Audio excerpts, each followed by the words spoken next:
নমস্কার। আচ্ছা, একবার ভাবুন তো, আজ থেকে প্রায় ৩,৫০০ বছর আগে লেখা কিছু কবিতা কিভাবে একটা গোটা হারিয়ে যাওয়ার সভ্যতাকে আমাদের চোখের সামনে জীবন্ত করে তুলতে পারে। আজকের এই বিশেষ উপস্থাপনায় আমরা ঠিক সেই রহস্যেরই সন্ধান করব। এটাই হলো আমাদের আজকের মূল প্রশ্ন, তাই না? কিভাবে কয়েকটা প্রাচীন শ্লোক বা স্তোত্র আমাদের এমন একটা সময়ের কথা বলতে পারে যার আর তেমন কোনো চিহ্নই এখন অবশিষ্ট নেই। আমাদের হাতে সবচেয়ে বড় বলতে গেলে একমাত্র সূত্রটাই হলো ঋগ্বেদ। তো চলুন এই প্রাচীন গ্রন্থটাকে একটা আতশকাচের নিচে ফেলে দেখা যাক এর প্রতিটি শ্লোক আমাদের জন্য কি কি রহস্যের জট খোলে, সেটাই খুঁজে বের করব আমরা। তো আমাদের এই অনুসন্ধানের প্রথম ধাপ হল ৩৫০০ বছরের পুরনো এই রহস্যটার একেবারে ভেতরে ঢুকে পড়া, আর এই যাত্রায় আমাদের পথ দেখাবে ঋগ্বেদের শ্লোকগুলোই। দেখুন, ঋগ্বেদ কিন্তু শুধু একটা ধর্মগ্রন্থ নয়। এর গুরুত্ব এতটাই যে ইউনেস্কো পর্যন্ত একে বিশ্ব মানব ঐতিহ্যের একটা অংশ হিসেবে স্বীকৃতি দিয়েছে। তার মানে এটা কোনো একটা দেশের সম্পদ নয়, বরং এটা গোটা মানব জাতির সম্পদ। ভাবা যায় ১,০২৮টা আলাদা আলাদা স্তোত্র, প্রত্যেকটা স্তোত্র যেন সেই সময়ের মানুষের বিশ্বাস, তাদের ভয়, তাদের জীবনযাত্রার এক একটা ছবি আমাদের সামনে তুলে ধরে। এই বিশাল সংগ্রহটাই আমাদের অনুসন্ধানের মূল ভিত্তি। বেদ কিন্তু একটা মাত্র বই নয়, এর ভেতরেও কয়েকটা স্তর আছে। যেমন প্রথমে আসে সংহিতা, মানে মূল মন্ত্রগুলো, তারপর ব্রাহ্মণ, যেটা ওই মন্ত্রগুলোর ব্যবহারিক ব্যাখ্যা দেয়। আরণ্যক আমাদের আরও গভীরে নিয়ে যায়, তার গোপন অর্থের সন্ধানে। আর সব শেষে আসে উপনিষদ, যা আত্মা আর এই ব্রহ্মাণ্ড নিয়ে কঠিন দার্শনিক প্রশ্নের উত্তর খোঁজে। এই স্তরগুলো বুঝতে পারা মানে তাদের চিন্তার জগৎটাকে বুঝতে পারা। বেশ, গ্রন্থটার সম্পর্কে তো আমরা জানলাম। এবার চলুন সেই মানুষগুলোর কথা জানি যারা এই অসাধারণ শ্লোকগুলোর রচনা করেছিলেন। কারা ছিলেন তারা? আমরা ঠিক কোন সময়ের কথা বলছি? সময়টা হলো আজ থেকে প্রায় ৩,৫০০ বছর আগেকার, মানে ১৫০০ খ্রিস্টপূর্বাব্দ।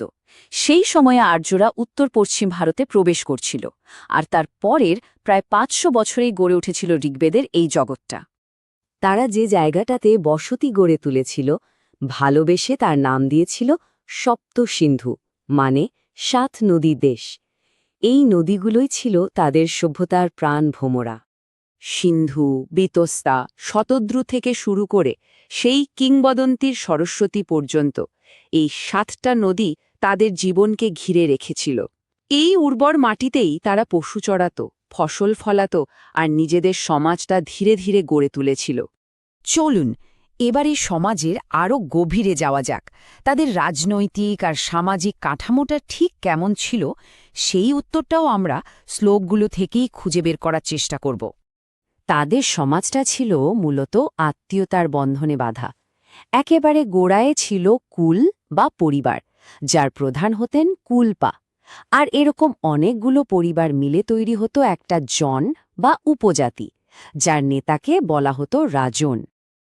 তাদের এই সংগঠনটা ছিল অনেকটা একটা পিরামিডের মতো। একদম নিচে পরিবার বা কুল, তার ওপরে গ্রাম, তারপর বিশ, আর একেবারে চূড়ায় ছিল গোটা উপজাতি বা জন। এই কাঠামোটা দেখলেই বোঝা যায় তাদের সমাজটা কতটা গোছালো ছিল। তাদের শাসন ব্যবস্থা কিন্তু বেশ আধুনিক ছিল। সভা ছিল জ্ঞানী গুণী অভিজ্ঞদের পরামর্শ দেওয়ার জায়গা, আর সমিতি ছিল সাধারণ মানুষের একটা সংসদ। তবে সবচেয়ে অবাক করার মতো বিষয় হল বেদাত, এমন একটা সভা যেখানে নারীরাও অর্থনৈতিক বা সামরিক বিষয়ে নিজেদের মতামত দিতে পারতেন। আর সবচেয়ে গুরুত্বপূর্ণ বিষয় হল তাদের নেতা বা রাজন কিন্তু বংশগতভাবে রাজা হতেন না, তাকে বিভিন্ন গোষ্ঠী মিলে বেছে নিত। আর তার প্রধান কাজ ছিল মানুষকে আর তাদের পশুপালকে রক্ষা করা। এটা কিন্তু এক ধরনের গণতান্ত্রিক প্রক্রিয়ারই ইঙ্গিত দেয়, তাই না? এবার আমরা তাদের দৈনন্দিন জীবন, অর্থনীতি আর ধর্মীয় বিশ্বাসের দিকে একটু নজর দেব, মানে যে জিনিসগুলো তাদের বিশ্বকে দেখার ভঙ্গিটাকে তৈরি করেছিল। জানেন তাদের ভাষায় যুদ্ধকে কি বলা হতো? গোবিষ্টি। এর আক্ষরিক মানে হল গরুর সন্ধান।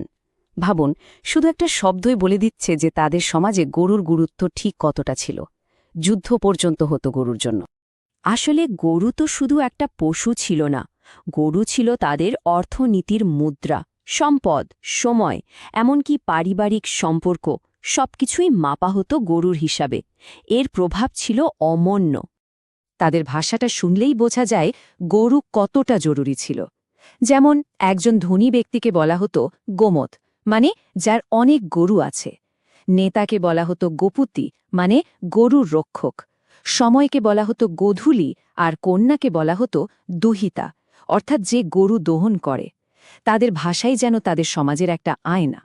তাদের দেবতারা ছিলেন প্রকৃতির বিভিন্ন শক্তির রূপ। যেমন ইন্দ্র, যিনি ঝড় আর যুদ্ধের দেবতা, তার উল্লেখ পাওয়া যায় সবচেয়ে বেশি।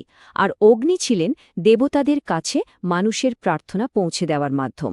প্রকৃতি ছিল তাদের উপাসনার একেবারে কেন্দ্রে। সমাজটা হয়তো পিতৃতান্ত্রিক ছিল, কিন্তু নারীদের ভূমিকাও কিন্তু মোটেই কম ছিল না। তারা শুধু শিক্ষিতই হতেন না, রাজনৈতিক সভাতেও যোগ দিতেন। এমনকি ঘোষা আর লোপামুদ্রার মতো বিখ্যাত মহিলা কবিরাও ছিলেন সেই যুগে, যা থেকে একটা বেশ উন্নত আর জটিল সমাজের পরিচয় পাওয়া যায়। আমাদের অনুসন্ধান প্রায় শেষের দিকে। চলুন সবটা মিলিয়ে একবার দেখে নিই এই প্রাচীন স্তোত্রগুলো থেকে আমরা শেষ পর্যন্ত ঠিক কী জানতে পারলাম। শেষ কথা হল, ঋগ্বেদ শুধু কিছু ধর্মীয় স্তোত্রর সংগ্রহ নয়, এটা আসলে একটা যাযাবর পশুপালক গোষ্ঠীর জীবন্ত দলিল, যারা প্রকৃতির পূজা করত, আত্মীয়তার বাঁধনে একটা সমাজ গড়েছিল, আর গরুকে কেন্দ্র করে জীবনযাপন করত।